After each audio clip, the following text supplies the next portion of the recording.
जय भोले, जय भोलेनाथ।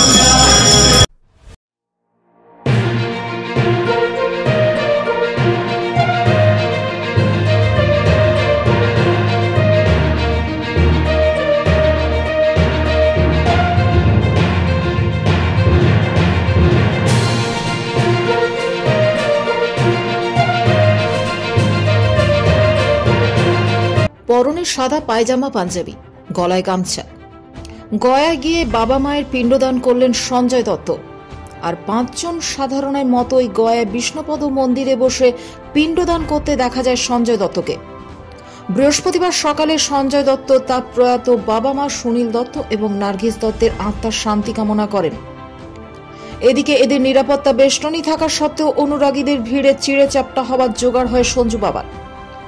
এদিকে হিন্দু সনাতন রীতি মেনে পিণ্ডদান করতে দেখা যায় সঞ্জয় দত্তকে। প্রসঙ্গত, পিণ্ডদান হলো এক হিন্দু আচার, যার মাধ্যমে মৃত ব্যক্তির প্রতি শ্রদ্ধা জানানো হয়। মূলত গয়া সহ মোট 3টি পবিত্র স্থানে মৃতের আত্মীয়রা এই ক্রিয়াকর্ম করে থাকেন। আচারটি প্রায় 2 ঘন্টার সময় নিতে পারে, আবার একদিনেও সম্পন্ন হতে পারে। এদিন সঞ্জয় দত্ত যে বিষ্ণুপদ মন্দিরে পিণ্ডদান করতে গিয়েছিলেন তার কাছেই রয়েছে ফল্গু নদী এবং অক্ষয় বটগাছ। এদিন পিণ্ডদান করতে গিয়ে জনসমক্ষের সামনে জয় ভোলেনাথ স্লোগান তুলতে দেখা যায় সঞ্জয় দত্তকে। মুখ খোলেন অযোধ্যা রাম মন্দির ইস্যুতেও। অযোধ্যায় রাম মন্দির প্রতিষ্ঠিত হতে চলেছে। এ বিষয়ে সঞ্জয় দত্তকে প্রশ্ন করা হলে তিনি সংবাদ মাধ্যমকে জানান, হ্যাঁ, খুব ভালো একটা বিষয় হতে চলেছে।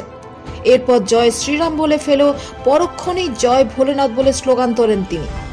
এসব দেখে নেটপাড়ায় একাংশ বলছে, হয়তো বিতর্ক হতে পারে বুঝেই জয় শ্রীরাম বলেও পরিবর্তে ভোলেনাথ বলে ওঠেন সঞ্জু বাবা। তবে এদিন আবার সঞ্জয় দত্ত অযোধ্যার রাম মন্দিরে যাওয়ার ইচ্ছা প্রকাশ করেন। প্রসঙ্গত, সঞ্জয় দত্তের বাবা অভিনেতা সুনীল দত্ত অবশ্য এক সময় রাজনীতিতে যোগ দিয়েছিলেন।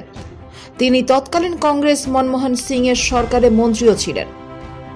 এদিকে কাজের ক্ষেত্রে সঞ্জয়কে পরবর্তীতে sci-fi horror comedy film the Virgin ট্রিতে দেখা যাবে।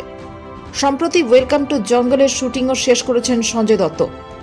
মারণ রোগ ক্যান্সারকে কাবু করেই শুটিং ফ্লোরে লড়াই চালিয়ে যাচ্ছেন সঞ্জয়।